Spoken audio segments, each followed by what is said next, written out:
Nashik highway మీద road మీద వెళ్తున్న జనాల వంక ఆసక్తిగా చూస్తున్న ఒక వృద్ధ జంటను చూశాను. చూడ్డానికి వాళ్ళు చాలా పేదవారిలా, ఏదో అవసరంలో ఉన్నవారిలా అనిపించింది. నేను వారికి ఆహారం కానీ మరేదైనా సహాయం కావాలా అని అడిగాను. వారు మొదట మొహమాట పడుతుంటే ఒక 100 రూపాయల నోటు ఇస్తే వాళ్ళు నిరాకరించారు. నేను వాళ్ళ గురించి అడిగితే వాళ్ళు చెప్పిన విషయం విని నా మతి పోయింది. వాళ్ళు 2200 కిలోమీటర్ల దూరాన్ని 3 నెలల్లో కాలినడకన పూర్తి చేసి ద్వారకకు తిరుగు ప్రయాణం చేస్తున్నారట. ఇల్లు చేరడానికి మరొక నెల పడుతుందంట.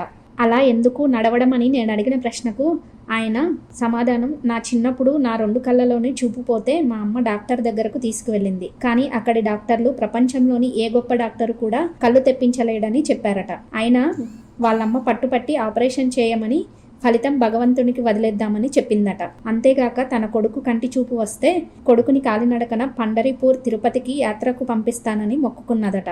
అతనికి చూపు వచ్చిందంట. అందుకని ఆ కొడుకు కాలినడకన అమ్మ కోరిక ప్రకారం యాత్ర పూర్తి చేసి తిరుగు ప్రయాణంలో ద్వారకకు బయలుదేరారట. కానీ మరి ఆ స్త్రీ ఎందుకు ప్రయాణం చేస్తుందనే ఆసక్తితో అడిగితే ఆమె, నా భర్త ఒంటరిగా అంత దూరం కాలినడకన వెళ్లడం ఇష్టం లేక దారిలో ఆయనకు అన్నపానీయాలు అమరుస్తూ ప్రయాణంలో ముచ్చటించుకుంటూ సరదాగా గడపవచ్చని నడుస్తున్నానని చెప్పింది. వాళ్ళిద్దరూ చక్కటి హిందీ, ఇంగ్లీష్లో మాట్లాడడం చూసి వారి చదువు గురించి ప్రశ్నించిన నాకు వారు చెప్పిన సమాధానం విని మతిపోయింది. ఆ మగ వ్యక్తి ఆస్ట్రోఫిజిక్స్లో PhD చేసి లండన్లోని ఒక ప్రముఖ విశ్వవిద్యాలయంలో 7 ఏళ్లు సి రంగరాజన్, కల్పనా చావ్లాతో కలిసి పనిచేశాడట. అతని భార్య లండన్లోని ఒక విశ్వవిద్యాలయం నుండి హ్యూమన్ సైకాలజీలో PhD చేసిందని చెప్పేసరికి నాకు మూర్ఛ వచ్చినంత పని అయింది.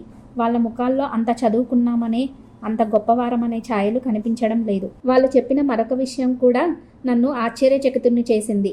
వాళ్లకు వచ్చే పెన్షన్ మొత్తము ఒక ట్రస్టుకు విరాళంగా ఇస్తున్నారట. అతని పేరు డాక్టర్ దేవ్ ఉపాధ్యాయ, ఆమె పేరు డాక్టర్ సరోజ్ ఉపాధ్యాయ.